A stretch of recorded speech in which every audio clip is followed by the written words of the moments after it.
잠언 1장 20절입니다. 1장 20절부터 마지막 절까지 오늘 이 본문 말씀은 지혜의 부름, 지혜의 초대 이런 건데요. 공개적으로 지혜가 부른다 그런 말씀입니다. 잠언에서 지혜는 그 히브리어가 호크마라고 해요. 그 여성형, 그러니까 지혜를 여자로 지금 표현을 하고 있는 거죠. 이게 의인화시킨 그런 지혜입니다. 지혜는 어떻게 사람을 부르나요? 입이 있나요? 손이 있나요? 손짓을 하나요? 그러니까 의인화시킨 거예요. 근데 그것이 이제 공개적으로 지금 사람들을 부르고 있다 하는 이야기인데 여기서 지혜의 초상화가 등장을 합니다. 지혜가 어디서 부르느냐라고 할 때 이제 성 또는 성문, 길목, 광장, 길거리 이런 데서 불러요. 1절에 보니까 길거리에서 부르고 광장에서 부르고 21절 시끄러운 길목에서 성문 어귀와 성중에서 이게 부릅니다. 그러니까 이게 다 공통점을 갖고 있죠. 길거리, 광장, 길목, 성문 어귀가 다 공개적 장소에서 부르고 있는 지혜를 말을 하고 있습니다.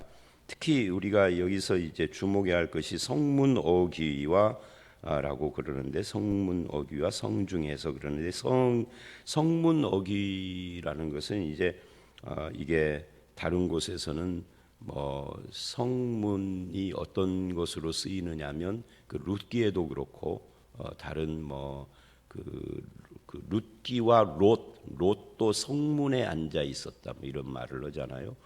성문이 다른 곳에서는 이 성을 운영하거나 통치하는 거죠. 운영하거나 재판을 하거나 어떤 그 성중에서 일어난 어떤 사건이나 이런 것들을 토의하고 또는 어떤 안건이 생기면 거기서 이렇게 모여가지고 이야기하는 그런 장소인데, 그러니까 여기는 공공장소이면서도 좀 그 지위가 있거나 명망이 있는 이런 사람들이 모여서 성을 운영하는 곳이다 이렇게 말을 할 수가 있습니다.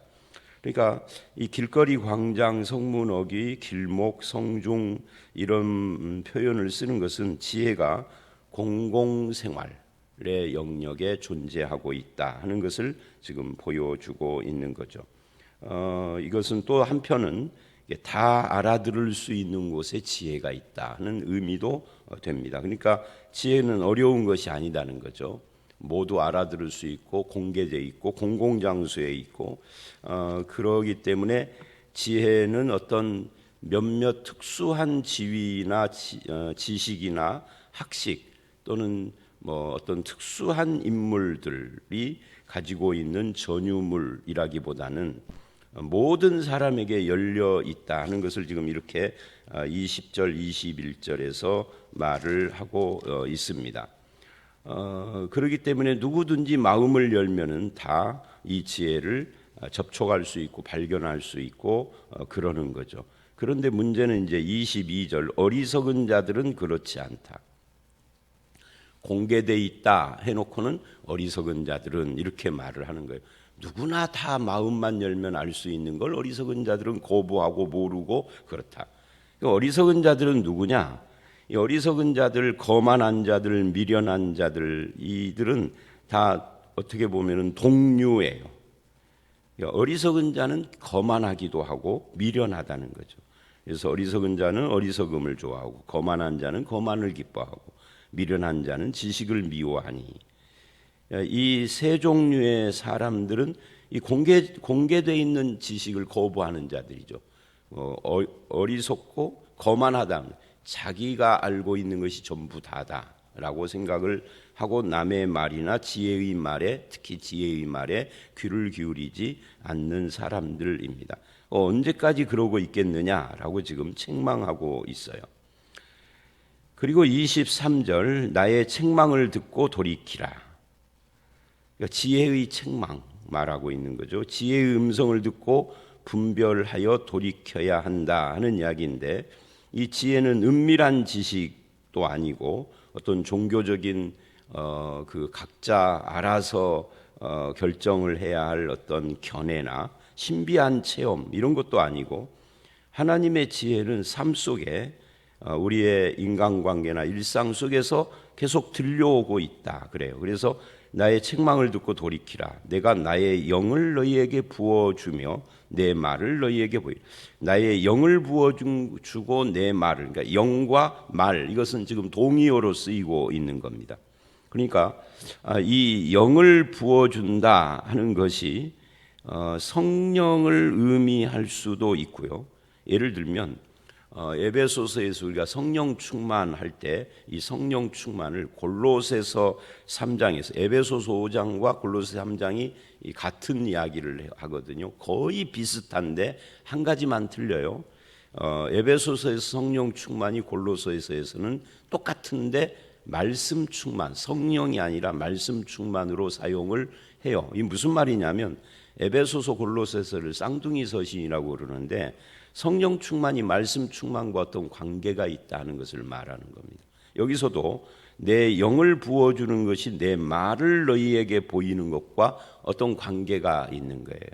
그러니까 지혜가 하는 말을 듣고 돌이키는 것이 이게 지금 이 지혜가 요구하고 있는 거죠. 누구든지 하나님의 말씀을 듣고 돌이킬 수만 있다면 그는 어리석은 자가 아닌 거예요. 어리석었다가도 돌이키면 되는 거죠. 그걸 지금 이야기를 하고 있습니다. 그 다음에 24절서부터 33절 오늘 말씀의 두 번째 문단은 지혜의 부름을 외면하는 자의 결과에 대한 이야기를 하고 있습니다. 이게 둘로 나눠지죠. 31절까지와 32절부터 마지막 33절 2절 이렇게 나눠지는데 32, 3절은 지혜의 메시지를 마지막으로 요약하는 내용이에요. 그래서 24절로 31절은 지혜가 꾸짖는다 그래요. 내가 불렀으나 너희가 듣기 싫어하고 그걸 꾸짖는 거죠. 지금 내가 손을 폈으나 돌아보는 자가 없었고 이게 22절과 비슷한 이야기입니다. 도리어 나의 모든 교훈을 멸시하며 나의 책망을 믿지 아니하였은즉 그러니까 지혜가 말할 때 야유하고 조롱하고 멸시하고 듣지 않았다는 것을 지적하고 있습니다. 그래서 26절에 너희가 재앙 만날 때 내가 웃을 것이며 그러니까 너희가 나를 조롱하고 비웃고 야유했으니 평상시에는 너희의 태도가 옳은 줄 알겠지만 재앙을 만날 때는 내가 웃을 것이다.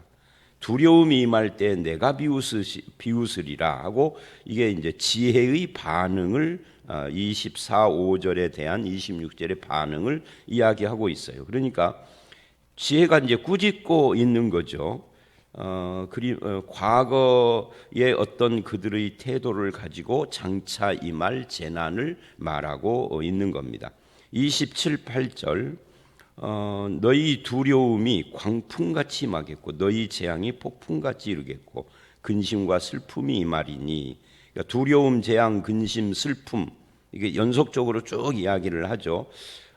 이것은 지혜가 불러도 대답도 않고 관심도 갖지 않고 지혜가 찾아도 만나지 못하는 그래서 28절 그때 너희가 나를 부르리라. 그러니까 사람들이 참 미련하다 하는 것을 말하고 있는 거예요. 여기서 그들 너희가라는 말이 원어에는 그들이라고 되어 있어요.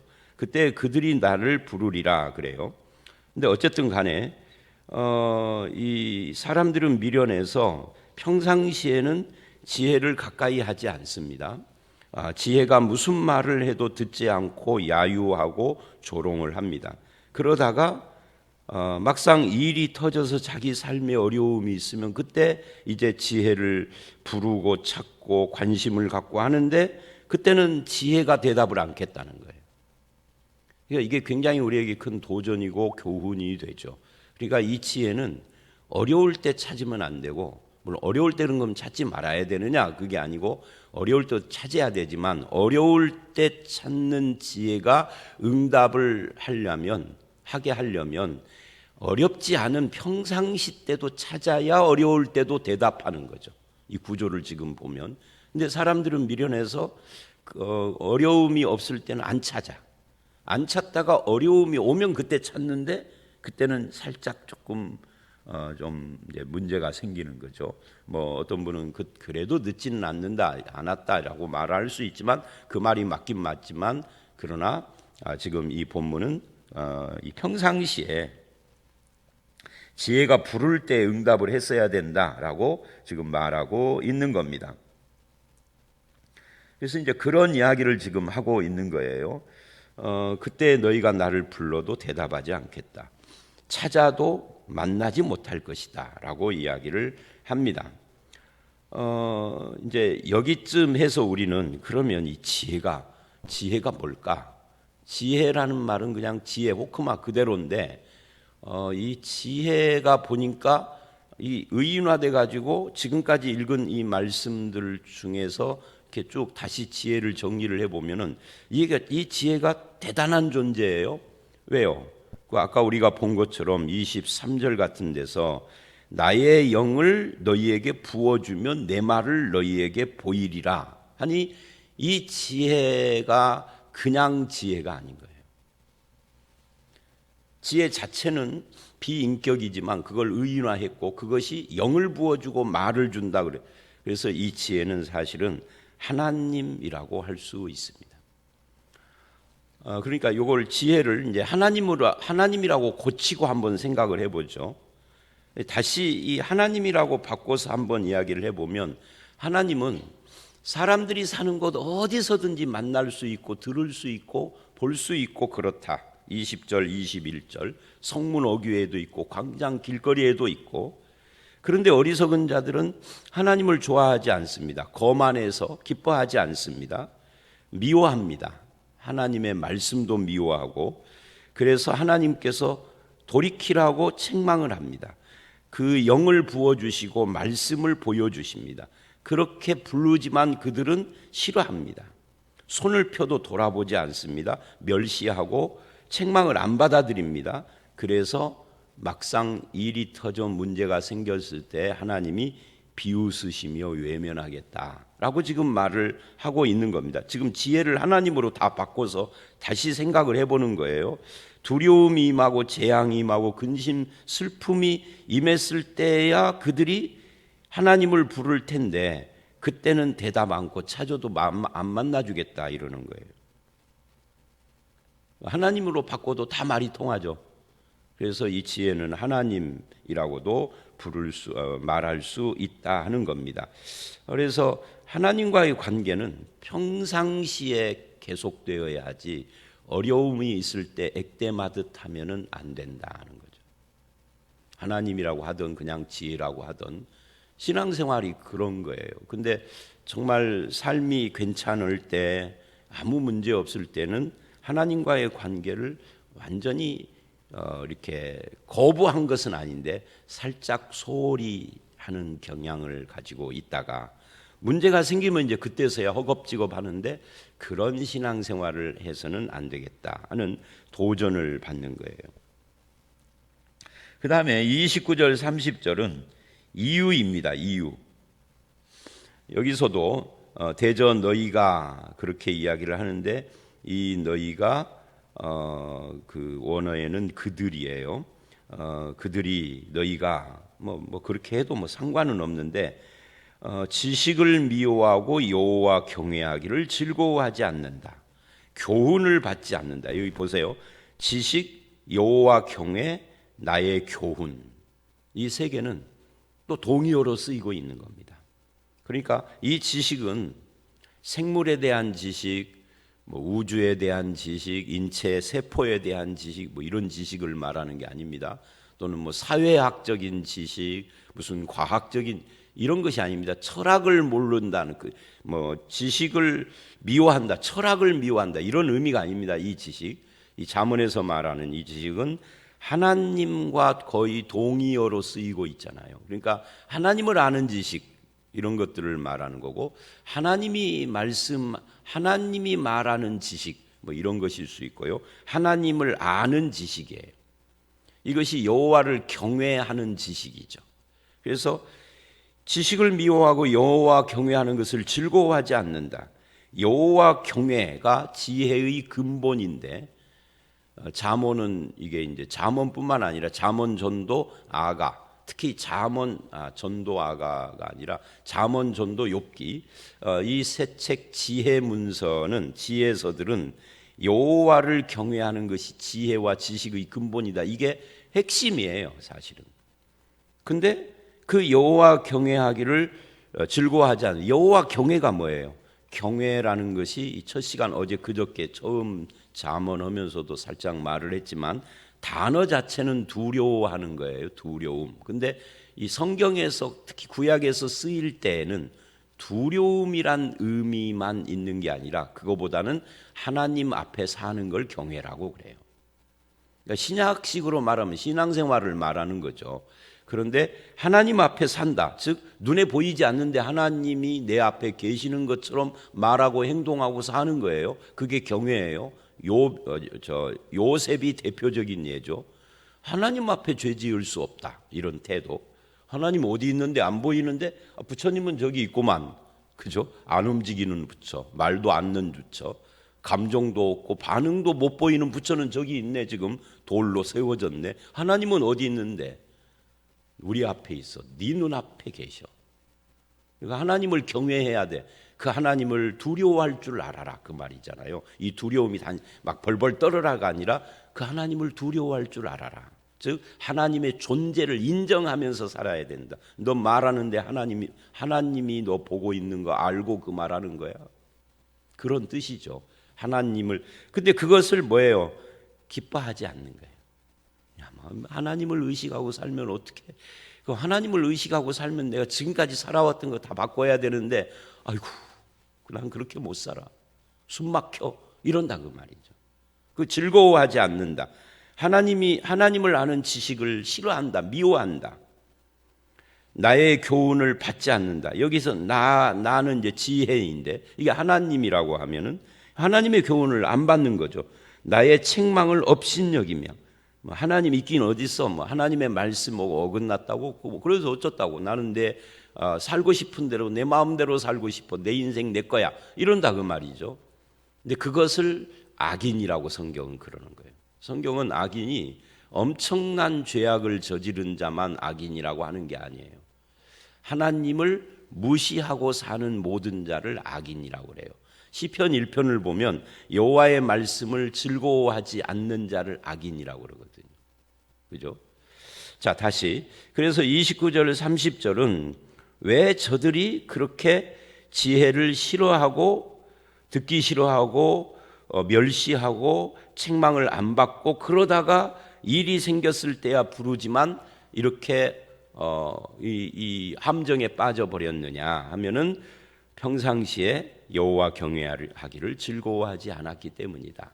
하나님의 교훈을 멸시하고 받지 않고 그 책망을 안 받아서 그렇다 하는 거예요. 그러므로 자기 행위의 열매를 먹을 것이다. 자기 꾀에 배부르리라. 그러니까 결국 네가 행한 대로 받을 것이다 하는 말은, 그 행함이라는 것이 뭐냐 하면은 내가 이것을 하면은 저것을 주고 그것을 하면은 이것을 준다는 식의 행함을 말하는 건 아니에요. 하나님을 경외할 것이냐, 하나님을 경외하지 않는 삶을 살 것이냐, 그 말씀을 귀 기울일 것이냐, 그 지혜를 받으며 그 책망 앞에서 자기를 돌아보는 삶을 살 것이냐, 이것을 거부할 것이냐의 결과를 말하는 거죠. 단순히 어떤 행위를 하면은 뭐가 어쩌고 이런 걸 말하는 게 아닙니다. 우리 자식이 출세하고 잘 살려면 내가 뭘 심어야 돼 하는 식의 그런 미신적인 이야기를 말하는 게 아닙니다. 행함 이야기가, 행함의 열매라는 것이, 그러니까 심은 대로 거둔다는 것이 자연 법칙이기는 한데 그것을 인과응보적인 어떤 것으로, 어떤 원리로 그렇게 말하면 곤란해요. 왜 그게 곤란하냐면, 그렇게 되면은 법칙의 메인 하나님이 되기 때문에 하나님보다 위에 되는 겁니다. 그 법칙이라는 것이. 그런 건 아니에요. 어제도 설교 시간에 살짝 그런 언급을 했는데 이제 들으셨는지는 모르지만, 법대로 하는 이 법대로를 넘어선 하나님의 어떤 것으로 우리를 대하여 주신 것, 그게 아들을 보내주신 거죠. 그런 거하고 비슷해요. 자, 다시. 그래서 이 31절은 결국은 너의 그런 여호와 경외하기를 싫어하고 지혜를 거부하는, 하나님을 거부하는 그 행위의 열매를 먹는다, 그런 이야기예요. 네가 헌금을 많이 하면은 뭐가 너 자녀에게 가고, 기도를 많이 하면은 뭐가 네 남편에게 가고, 그런 이야기가 아니단 말이에요. 행위의 열매라는 것이. 그런 식으로 말하는 분들이 있는데 그거는 굉장히 오해된 겁니다. 기독교 신앙. 자, 여기까지가 지혜의 부름을 외면한 자의 그 결말에 대한 이야기를 한 거예요. 그리고 32절, 33절 지혜의 메시지를 요약하는 거예요. 32절, 어리석은 자의 퇴보는 자기를 죽이며 미련한 자의 안일은 자기를 멸망시키려니와. 어리석은 자, 미련한 자 같은 겁니다. 퇴보와 안일도 같은 이야기입니다. 결국 스스로의 그런 태도가 자기를 죽이는 태도였었다 하는 거죠. 지혜에 대한 태도가. 그리고 33절 반대로 오직 내 말을 듣는 자, 지혜의 말씀을 듣는 자이죠. 하나님의 말씀을 듣는 자이기도 하죠. 평안히 살며 재앙의 두려움이 없이 안전하리라. 이 결말을 이야기하고 있는 겁니다. 자, 오늘 말씀, 그래서 지혜는 공개적인 장소에서 누구나 다 알 수 있게, 누구나 들을 수 있는 기회를 주시는 그런 형태로 우리에게 접근을 하지만 어리석은 자들은 그거 싫어한다. 그래서 돌이킬 줄 모른다. 그래서 지혜를 외면한 자는 어떻게 될 것인가를 쭉 보여주셨습니다. 이 지혜는 하나님이기도 하고 그 지혜는 여호와를 경외하는 지식과 이런 것들을 동반을 하고 있는 거죠. 그래서 그런 자들의 결말을 이야기를 한 다음에 오직 내 말을 듣는 자로 결론을 내렸는데, 하나님과 하나님의 말씀의 그 지혜와 지식을 잘 듣고 배우고 그래서 여호와 경외하는 삶을 살아가는 자가 진정 지혜로운 자이기도 합니다. 하나님의 지혜, 내가 지혜로움, 이것은 하나님의 지혜에 대한 반응에 따라서 지혜로운 자인가 어리석은 자인가가 판명되는 거죠.